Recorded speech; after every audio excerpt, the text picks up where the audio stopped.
Segunda parte. La Segunda Edad. Una descripción de la isla de Númenor.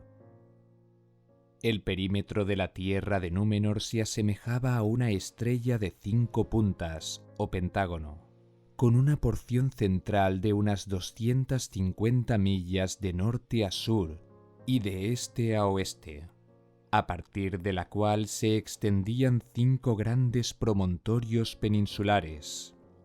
Estos promontorios se consideraban regiones separadas y se llamaban Foróstar, tierras septentrionales; Andústar, tierras occidentales; Giarnústar, tierras suroccidentales; Giarrostar, tierras australes; y Orrostar, tierras orientales. La porción central se llamaba Mitalmar, tierra adentro, y no tenía costa, salvo los terrenos en torno a Rómena y la cabeza del estuario. Una pequeña parte de Mitalmar, empero, estaba separada del resto y se llamaba Arándor, la tierra del rey. En Arándor se encontraban el puerto de Rómena, el Meneltarma y Arménelos, la ciudad de los reyes, y en todo tiempo fue la región más populosa de Númenor. La Mitalmar se levantaba por sobre los promontorios, sin tener en cuenta la altura de las montañas y colinas. Era una región cubierta de hierbas y ondulaciones bajas, y pocos eran los árboles que allí crecían.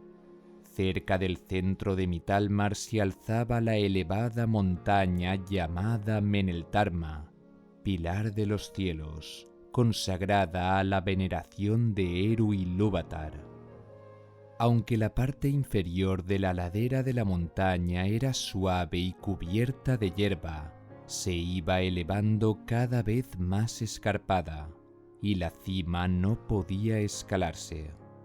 Pero se construyó sobre ella un serpenteante camino en espiral que empezaba al pie en el sur y terminaba bajo el borde de la cima al norte, porque la cima era algo aplanada y hundida y podía dar cabida a una gran multitud.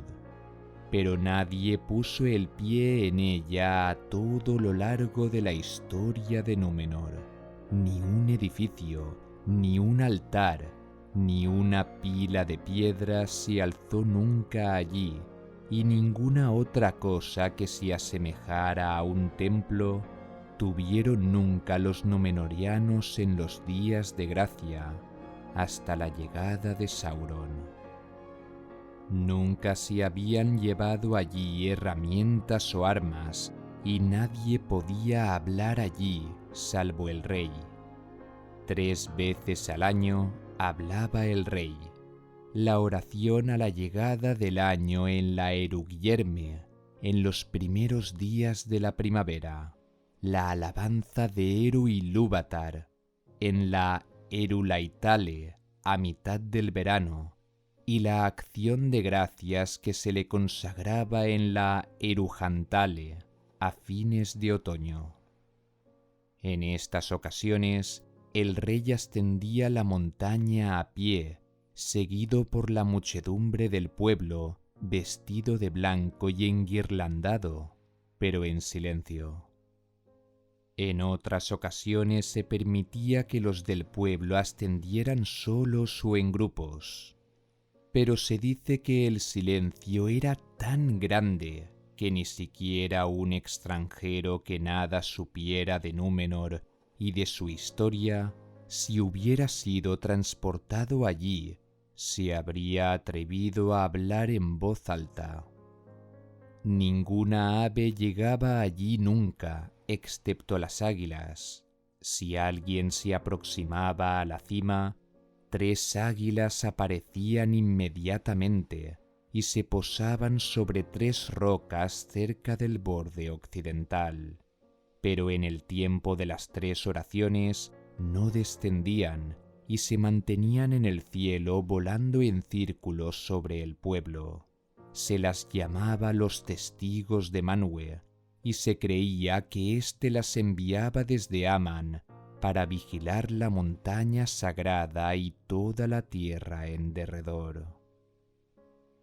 La base del Meneltarma se mezclaba gentilmente con la planicie circundante, pero 5 largas estribaciones de escasa altura se extendían a modo de raíces, apuntando hacia los 5 promontorios de la tierra, y éstas se llamaban Tarmasundar, las raíces del pilar.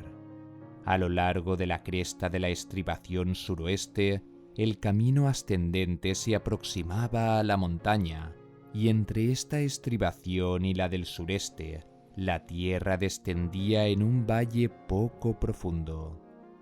Lo llamaban Noirinan, el Valle de las Tumbas, porque en la base rocosa de la montaña había cámaras abiertas que guardaban las tumbas de los reyes y las reinas de Númenor. Pero Mitalmar era principalmente una región de pastoreo. En el suroeste había vastas extensiones de pastos ondulantes, y allí, en la Emerie, se encontraba la región principal de los pastores. La Forostar era la parte menos fértil, pedregosa, con pocos árboles, aunque en las laderas occidentales de los altos páramos, cubiertos de brezos, había bosques de abetos y alerces. Hacia el cabo norte, la tierra se alzaba en riscos abruptos, y allí el gran Sorontil se elevaba desde el mar en tremendos acantilados, habitáculos de numerosas águilas. Y en esta región, Tar-Meneldur el Entirmo levantó una alta torre desde la que se podían observar los movimientos de las estrellas. La Andústar era también pedregosa en la región septentrional y tenía altos bosques de abetos que miraban al mar. 3 pequeñas bahías se abrían al oeste en las tierras altas, pero aquí los acantilados no se alzaban en muchos sitios al borde del mar, sino sobre terrazas escalonadas. La que estaba más al norte se llamaba la Bahía de Andunie, porque allí se encontraba el gran puerto de Andunie, crepúsculo de la tarde, con la ciudad junto a la costa y muchas otras moradas que ascendían las escarpadas cuestas por detrás.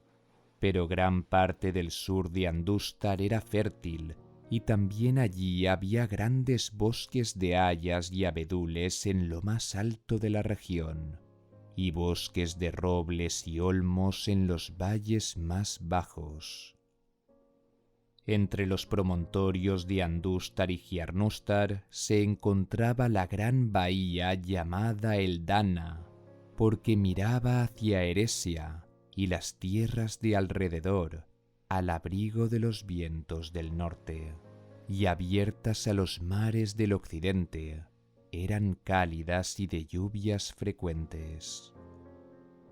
En el centro de la bahía de Eldana estaba el más hermoso pueblo de Númenor, el Dalonde el Verde, y era allí, en días tempranos, donde iban más a menudo los rápidos navíos blancos de los Eldar de Eresia. En torno a ese lugar, desde las cuestas que daban al mar y adentrándose mucho en tierra, crecían los árboles siempre verdes y fragantes traídos del oeste. Y tanto medraban allí que el sitio, decían los Eldar, era casi tan bello como un puerto de Eresia. Eran la mayor delicia de Númenor, y se los recordó en muchos cantos después de haber perecido para siempre, porque eran pocos los que florecieron alguna vez al este de la tierra del Don.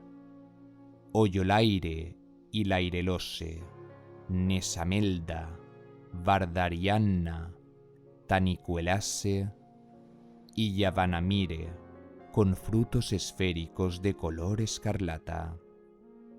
Las flores, las hojas y las cortezas de esos árboles esparcían unos dulces aromas que se confundían y perfumaban todo el país, y los llamaban Nisimaldar, los árboles fragantes. Plantaron muchos de ellos en otras regiones de Númenor, y allí se desarrollaron, aunque no con tanta abundancia.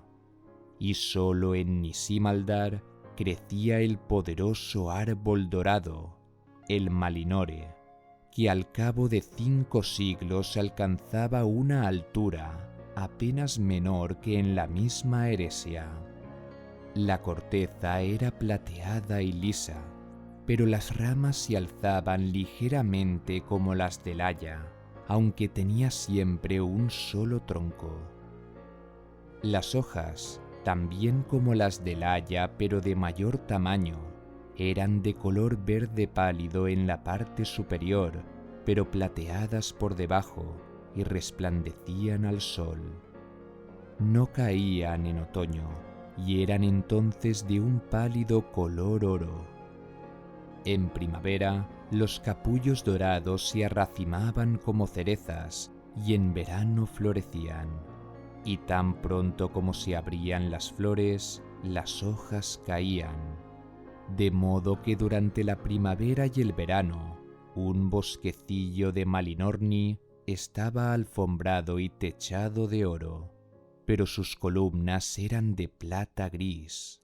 El fruto era una nuez con esquisto de plata, y Taraldarion, sexto rey de Númenor, le regaló algunos al rey Gil-galad de Lindon.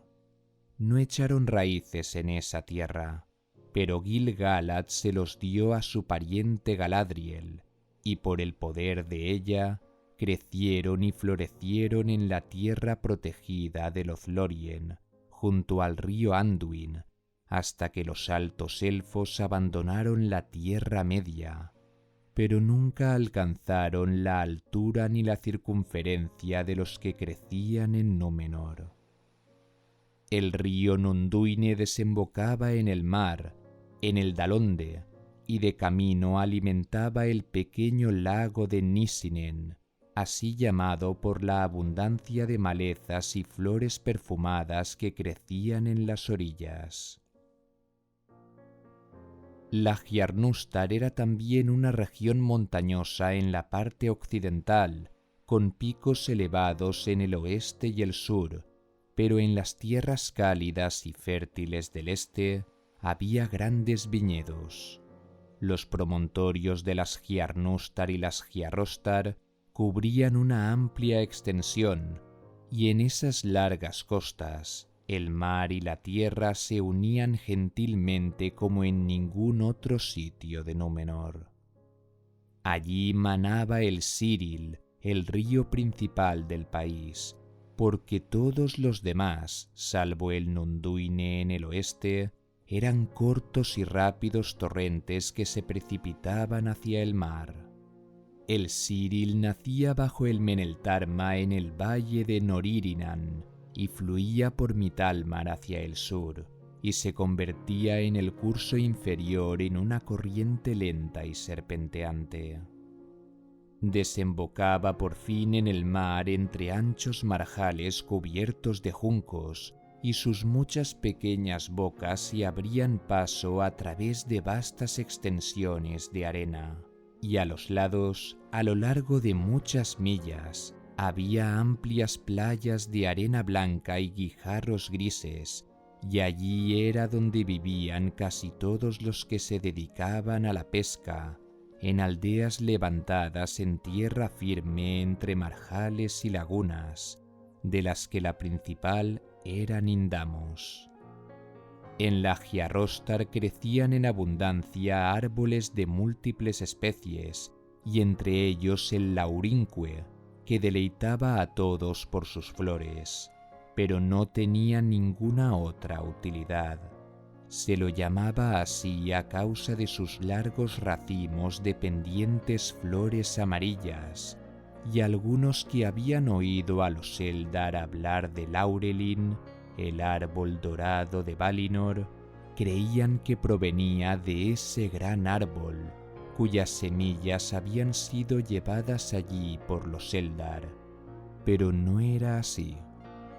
Desde los días de Tar Aldarion hubo en la Hjarrostar grandes plantaciones que proporcionaban madera para la construcción de barcos. Las Orostar eran tierras menos cálidas, pero estaban protegidas de los fríos vientos del nordeste por los riscos en el extremo del promontorio, y las regiones internas de las Orostar eran tierras de cereales, especialmente las que estaban cerca de Arandor.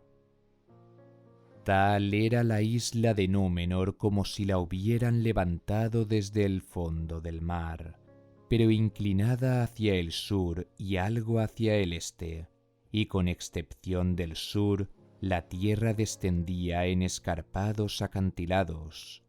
En Númenor, las aves que habitaban cerca del mar y nadaban o se zambullían en él eran incontables. Los marineros decían que aun si fueran ciegos, sabrían que sus naves se acercaban a Númenor a causa del gran clamor de las aves de la costa. Y cuando alguna nave aparecía en el horizonte, las aves marinas alzaban vuelo y revoloteaban en lo alto, como en señal de feliz bienvenida, pues nunca se las mataba o molestaba con intención. Algunas acompañaban a las naves en sus viajes, aun a las que iban a la Tierra Media. En el interior de Númenor las aves eran también innumerables, desde los Kirinki, no mayores que los reyezuelos, pero de cuerpo escarlata, con un trino agudo apenas perceptible para el oído humano, a las grandes águilas consagradas a Manwë y jamás perseguidas hasta que comenzaron los días del mal y el odio a los Valar. Durante 2000 años, desde los días de Elrostar Miniatur hasta el tiempo de Tarankalimon, hijo de Taratanamir, hubo en la cúspide de la torre del palacio del rey en Arménelos un nido de águilas donde una pareja vivía de la generosidad del rey. En Númenor todos viajaban de un sitio a otro montados a caballo, porque los númenorianos, tanto los hombres como las mujeres, eran apasionados jinetes, y el pueblo todo de la tierra amaba los caballos y los trataba con respeto, y los albergaba notablemente. Se los adiestraba para que escucharan y contestaran llamadas venidas de lejos, y se dice en viejas historias que cuando había gran amor entre los jinetes, hombres y mujeres, y sus corceles favoritos, estos podían ser convocados en momentos de necesidad, con solo el pensamiento. Por tanto, los caminos de Númenor, en su mayoría, no estaban pavimentados, y se los construía y se los cuidaba para las cabalgaduras, pues los coches y los carruajes se utilizaban poco en los primeros siglos, y los cargamentos pesados eran transportados por mar. El principal camino y el más antiguo, adecuado para las ruedas de los carruajes, iba del puerto principal, Rómena, en el este, hasta la ciudad real de Arménelos, y de ahí al Valle de las Tumbas y el Meneltarma, y el camino se extendió tempranamente hacia Hondoesto, dentro de los límites de las Forostar, y desde allí hasta Andunie, en el oeste. Por esta ruta pasaban los carromatos cargados de piedras de las tierras septentrionales, muy apreciadas en la construcción, y de maderas que abundaban en las tierras occidentales. Los Edain llevaron consigo a Númenor el conocimiento de múltiples artesanías y a muchos artesanos que habían aprendido de los Eldar, además de las ciencias y tradiciones que les eran propias. Pero pudieron transportar pocos materiales salvo los destinados a las herramientas de sus artesanías, y durante mucho tiempo todos los metales de Númenor fueron metales preciosos, pues los Eldar habían traído muchos tesoros de oro y plata, y también gemas. Pero no encontraron esas cosas en Númenor. Las amaban por su belleza, y en días posteriores fue este amor lo que por primera vez despertó en ellos la codicia, cuando cayeron bajo el poder de la sombra y se volvieron orgullosos e injustos en su trato con las gentes pequeñas de la Tierra Media. De los elfos de Eresia, en los tiempos en que eran amigos, recibieron regalos en oro y plata y joyas. Pero en los primeros siglos, estas cosas fueron raras y muy apreciadas, hasta que el poder de los reyes llegó a las costas orientales de la Tierra Media. Algunos metales descubrieron en Númenor, y a medida que se hacían más hábiles en minería y fundición y herrería, los objetos de hierro y de cobre se convirtieron en cosas corrientes. Entre los artífices de los Edain se contaban forjadores de armas, e instruidos por los Noldor, llegaron a forjar excelentes espadas, hojas de hacha y cabezas de lanza y cuchillos. El gremio de los forjadores de armas hacía todavía espadas para preservar la tradición artesanal, pero dedicaban casi todo el tiempo a la hechura de herramientas de uso pacífico. El rey y la mayor parte de los grandes capitanes tenían espadas, pero recibidas casi todas como herencia de familia, y alguna vez todavía regalaban una espada a sus herederos. Se forjaba una espada nueva para dársela al heredero del trono el día en que se le confiriera el título, pero nadie llevaba espadas en Númenor, y durante largos años fueron pocas en verdad las armas de intención guerrera que allí se hicieron. Tenían hachas y lanzas y arcos, y disparar con arco de a pie o a caballo era deporte y pasatiempo importante de los númenorianos. En días posteriores, en las guerras de la Tierra Media, los arcos más temidos fueron los de los númenorianos. Los hombres del mar, se decía, envían por delante de ellos una gran nube, como una lluvia de serpientes o un granizo negro acerado. Y en esos días, las cohortes de los arqueros del rey utilizaban arcos de acero hueco, con flechas de plumas negras de una ana de largo desde la punta a la hendedura. Pero durante mucho tiempo, los tripulantes de las grandes naves númenorianas andaban sin armas entre los hombres de la Tierra Media, y aunque tenían hachas y arcos a bordo para derribar árboles e ir de caza en las salvajes costas, no los llevaban consigo cuando buscaban la compañía de los hombres del país. Fue en verdad lamentable cuando la sombra barrió las costas y los hombres de quienes se habían hecho amigos se volvieron temerosos y hostiles, que el hierro fuera utilizado contra ellos por las mismas gentes a quienes habían instruido.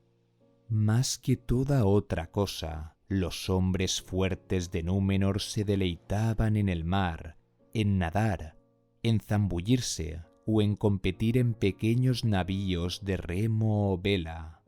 Los más osados del pueblo eran los pescadores. Los peces abundaban en las costas y en todo tiempo fueron el alimento principal de Númenor, y todas las ciudades de mayor población estaban situadas junto a las costas.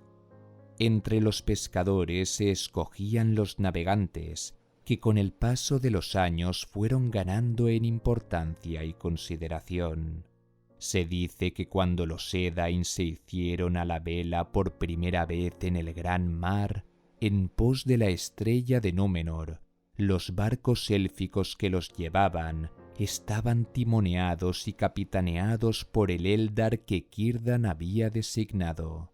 Y después de que los timoneles élficos partieran llevándose consigo la mayor parte de las naves, transcurrió mucho tiempo antes de que los númenorianos se aventuraran por sí mismos muy lejos en el mar. Pero había entre ellos carpinteros de barcos que habían recibido instrucción de los Eldar, y mediante el estudio y el ingenio, perfeccionaron su arte hasta que se atrevieron a adentrarse cada vez más en las aguas profundas. Cuando hubieron transcurrido 600 años a partir del principio de la Segunda Edad, Deantur, capitán de las embarcaciones del rey en tiempos de Tarelendil, viajó por primera vez a la Tierra Media. Llevó su barco, Entulese, que significa retorno, a Midlond, con los vientos de la primavera que soplaban desde el oeste, y retornó en el otoño del siguiente año. En adelante, los viajes por mar se convirtieron en la principal empresa para el atrevimiento y la osadía de los hombres de Númenor. Y Aldarion, hijo de Meneldur, cuya esposa era hija de Beantur, creó el gremio de los aventureros, al que se unieron todos los marineros probados de Númenor, como se cuenta en la historia que aquí sigue.